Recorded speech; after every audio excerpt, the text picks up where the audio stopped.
Alain Delon, c'est un collectionneur qui est bien plus qu'éclairé. C'est un immense collectionneur, c'est un collectionneur très large, avec un œil absolument parfait, qui a commencé par les dessins anciens, qui est allé jusqu'au fauve, jusqu'au bronze, art déco avec Bugatti. Et ce qu'on connaît moins, c'est le fait qu'il soit passé, après toute cette période un peu plus classique, après son cœur de collection, son cœur de passion, qui est vraiment Delacroix, Géricault, Millet, qui est vraiment qui sont ses compagnons de route, ses compagnons spirituels, qu'il est passé après à l'abstraction d'après-guerre, qui est une aventure quand même assez radicale, qui pour lui, alors que son goût est quand même assez classique, il est quand même assez loin du concept. Il a un goût plus sensuel, plus tactile. C'était déjà une étape très avancée. Lorsqu'on en a discuté avec M. Delon, il m'a dit, et je le crois fondamentalement, qu'à peu près moins d'une dizaine de personnes avaient eu connaissance de la globalité de cette collection. Et quand nous-mêmes avons pris connaissance de la totalité de la collection, on a été surpris à la fois par la pertinence des choix et par la cohérence de l'ensemble.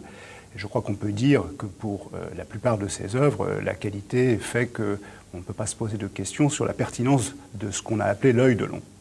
Si un tableau devait résumer l'œil Delon, on a là un tableau de Gotex de 56. Alain est rentré dans une salle, il a vu ce tableau, et avant de savoir qui en était l'auteur, il s'est dit « ce tableau est pour moi ». Donc il a su instinctivement qu'il était devant un chef-d'œuvre, que ce chef-d'œuvre allait lui appartenir.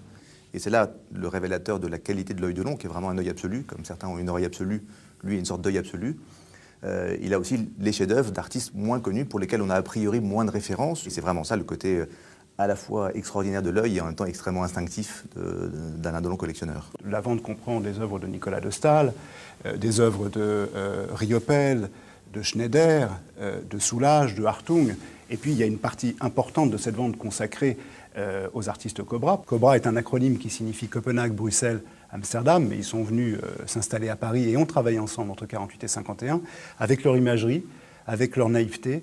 Et le monde animalier, auquel Alain Delon est par ailleurs très sensible, a été mis en exergue par tous ces artistes. Et celui qui a été le plus loin dans cette recherche d'une approche presque infantile et d'un retour aux sources de la vérité crue de l'art, c'est sans doute Constant. Et ce tableau-là en est une illustration absolument parfaite. Un autre Cobra, qui est peut-être un peu moins connu du grand public, en tout cas en France, qui est Eugène Brantz, qui a fait partie des fondateurs de ce mouvement. Alors on a voulu le montrer parce que il y a à niveau égal relativement, c'est un très joli aquarelle et gouache de Brantz, et on voulait montrer qu'il y avait aussi dans la collection d'Alain Delon des choses qui étaient assez accessibles en termes de prix, parce qu'on n'a pas parlé de prix. Le Riopel est estimé entre 700 et 900 000 euros. D'autres tableaux feront des sommes à peu près comparables. Mais il y a aussi des choses qu'on peut avoir pour s'estimer entre 4 et 6 000 euros. Donc on peut avoir à la fois une œuvre Cobra importante, très bien datée, d'un des artistes très importants de ce mouvement, de la collection Alain Delon, donc avoir un petit peu de l'œil Delon chez soi, pour des sommes assez relativement abordables.